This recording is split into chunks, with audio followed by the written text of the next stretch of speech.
We're going to start right now for those who have questions for Coach Kelly here in the room. Questions? Raise your hand. Obviously, we'll bring you the mic, Rob. It seemed Kevin Prince was getting a little more comfortable running the pistol over the course of the season. Now maybe banged up. When they are playing a different quarterback, does the offense change a whole lot in that regard? You don't really know. Brito hasn't played a ton, but it's tough, I think. I know from our standpoint, if you played 6 weeks running a certain offense and then all of a sudden have been practicing and now your quarterback's changed, the other 10 guys haven't changed. So I think they'll still run the same offense, depending on who their quarterback is. Obviously, you'll call some plays, certainly, but it'll be within the scope of that offense. But I don't anticipate if Prince can't play that they're going to come in here and throw it 75 times on Thursday night. I think they'll still try to stay the course, but obviously Brito and Prince are a little bit different. So. Chip, you've done a nice job of keeping your team focused on the one day at a time thing. But how has your life changed now that you're number one?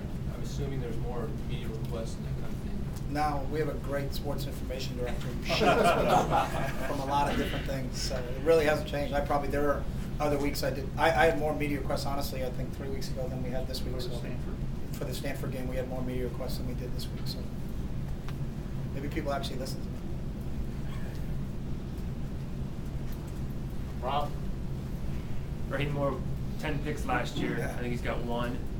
Are people avoiding him? Is he a guy you particularly have to account for? Yeah, you definitely have to account for him. I think he's one of the best safeties in this league. And sometimes,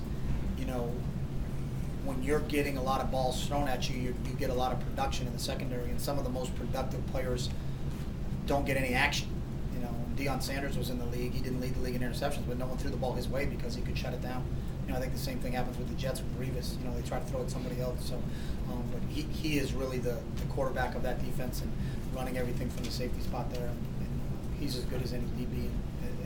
And that's the unique thing about this defense. They probably have a player at each level that I would argue is as good as anybody at each position. With Akeem Ayers at linebacker, and David Carter on the defensive line. Those are 3 of the top defensive football players in this league. How much is the strong play of your special teams? How much has that really helped your success as an entire group? It's a ton, and we emphasize it a ton. If you're going to be a great football team, you have to be great in special teams. We spend a lot of time on it in meetings. We spend a lot of time on practice. You see a lot of our starters contribute on our special teams, but it's a huge difference maker in games. And last year in games, and I've said it before, we blocked a punt that spurred us in the Washington game. We returned a kickoff in the second half of the UCLA game that spurred us. There's always been a key special teams play. There was a key punt return against Utah last year, and the same thing this year. You look at where our special teams have really contributed is if for some reason we're not doing what we need to do offensively, or we're a little stagnant here or there. It seems like somebody has picked us up, and our special teams play has really been very, very good, and that's going to be the difference. I've always said when you get into Pac-10 games, and there's a lot of parity in terms of the talent in this league, and really the difference ends up being the turnover battle and special teams. And if you can win that, you got a shot. I think that's where we are right now because of how well our special teams are playing. And how do you decide just how much practice time to give the special teams? We have it all allocated. We do that in the summertime. So Oz knows exactly how many periods he gets a week. And we're roughly about 25 minutes a day that we'll spend on special teams in each practice. Rob? Along those lines, they've got an accomplished punter and an accomplished kicker. Kickoff returns might change if Josh Smith isn't going. How are you assessing UCLA's special teams? I think that's going to be a unique battle within this game, because Kai Forbath can really kick and they can really punt. So the field position battle really becomes a big deal. Who their other kick returner is going to be, I don't know. We won't know that until we get to game time. But he's been dynamic. They've been averaging 27 yards a return, and a lot of times it's as much the people blocking for him as it is the returner. So almost our ability to plug another guy in there and still those other guys up front, and those other 10 guys that are blocking are doing a pretty good job. But our special teams have been really focused in this week and understand that the difference in this football game is going to come down to how our special teams play against their special teams on Thursday. Jill? Coach, you were asked about how being number one has changed your life, but how has it, or how can it change or help things for this team as far as either recruiting or recognition, things like that, maybe on the East Coast? Like how much do you see this number one down the scope? We really don't, to be honest with you. And it's only been a couple days, but we lose on Thursday night, we know we're not number one. So we worry about what we control. What we control is not people's outside perceptions of what this program is about. Is how hard we practice, how hard we prepare, how hard we play. And if we, so be it, we go out and play hard enough on Thursday night and win, then hopefully we'll continue to stay number one. But it really has nothing to do with what your ranking is in terms of how we prepare and how we play. So. The practice this last week, did you use it to bring new elements to the game plan, or did you use it to polish up what you had been using so far? We used it to improve as a football program. So we a lot of fundamental work, a lot of go back to basics, blocking, tackling, getting off the ball, special teams work. You know, it's just an improvement. We kind of look at it as a bye week. Is that I think people that look at it as let's a bye week, let's get healthy and let's get ready for the second half of the season. We're not in that shape. We need to get better in every phase. We talked about that, and the things that we really felt that we needed to emphasize is especially basic fundamentals, blocking and tackling were a huge part of our practices last week. Jason? Yeah, Chip, it's sort of a sidelight of playing UCLA and then another LA school the next week. Mike Bellotti used to go on and on about the LA area being such a hotbed for recruiting for the Ducks, as it is for a lot of Pac-10 schools. But you yourself and your coaches have kind of spread out a little bit over the last 4 or 5 years. How important is LA still for recruiting, the It's LA area? still huge. I mean, our number one group of players on our team, I think 60% of our team comes from California. The predominant amount of those guys are from Southern California. So, it's really going to the bigger metropolitan areas here in this country and trying to mine that talent. And it's a huge. Southern California high school football is outstanding. And we're in battles all the time down there. We may not get them. There's probably 20 kids on this team that we've offered scholarships to that we're going to play against on Thursday.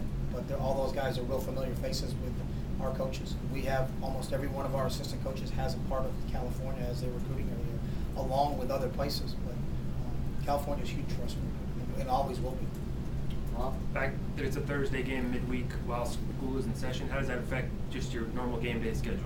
It affects it a little bit, obviously, because of where you are, and it is being during the week. So everything will be status quo up until game day itself. And then our starters are travel spots dismissed that day, and that's it. So and it's the only one we'll do. We really don't want to play them because of the academic constraints. But I think we're not like basketball or golf or some of those other guys that miss it. Baseball, they're gone all the time.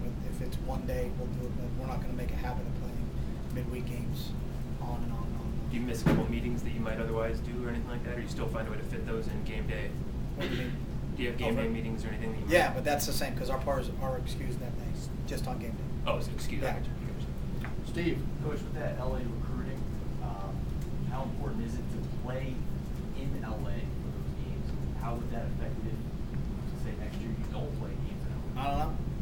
Hasn't happened yet, so we'll see. Currently, when you do go to LA, is that a big recruiting chip being able to play down there? I don't know. I mean, we go there. We can't invite recruits to our games when we play away games. So, we don't know what recruits go to the games or what recruits don't go to the games. I think it's just the visibility, I think, of being on television and people getting a chance to see you play. And, there's a lot of variables in it. But I think people paint that with a brush that you have to play a game there.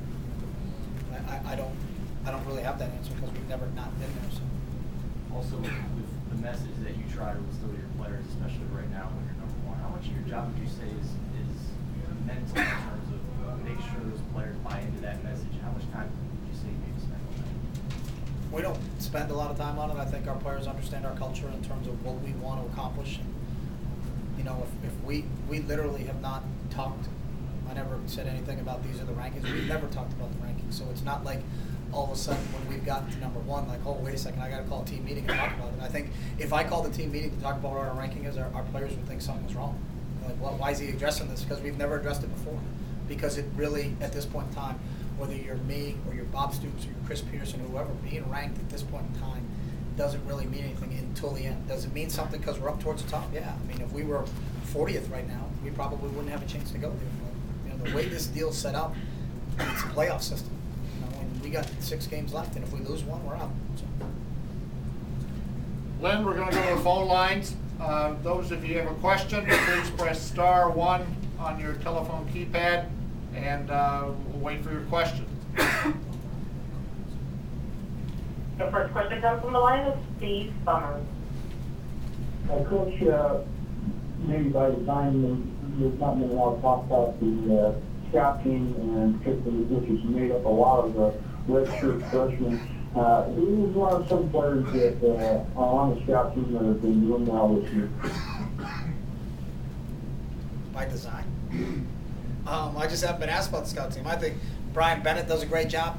You know, watching him week in and week out really challenge our secondary, which is a benefit to us because we played against some really good quarterbacks like Andrew Luck and Tool, and now, you know, he also is athletic enough to really present some problems when he has to run a pistol offense. I think Brian's been really good down there. Keenan Lowe's been good down there. You know, a lot of the skill kids, Eric Dungy has shown up down there. You know, defensively, where I'm most of the time, Tony Washington and Derek Malone are two kids that really stand out that really play very, very hard. Marcus Davis is another kid in the secondary. So those are a couple names. And your next telephone question comes from the line of Steve K. Hey, Chip, on both UCLA's offense and defense, what challenges do they face for your team? Offensively, you know, first it's a different scheme, you know, and they've changed from a year ago and have really sold out 100% to go to the pistol offense. So, you know, we haven't faced a team that is 100% pistol. You know, some teams have used an element of it here or there. Stanford runs a couple plays with the back there. Arizona State ran a couple plays with the back behind a quarterback like that, but they are 100% sold on running that offense. So you're going to see, you know, a lot more tight ends, a lot more motion, a lot more blocking the backside edge from them offensively, and they've really made a concerted effort to run the ball, which they're doing a lot better right now. And then defensively, it's really their personnel. You know, they run a very good, very sound scheme, and are really well coached. But between Raheem Moore, our key Mayers, and David Carter, I think you have three of the top players in our league at those set positions. So it's really going to be a battle for us. And there are no further audio questions at this time. Okay, we'll go back. Are there any questions here? Please raise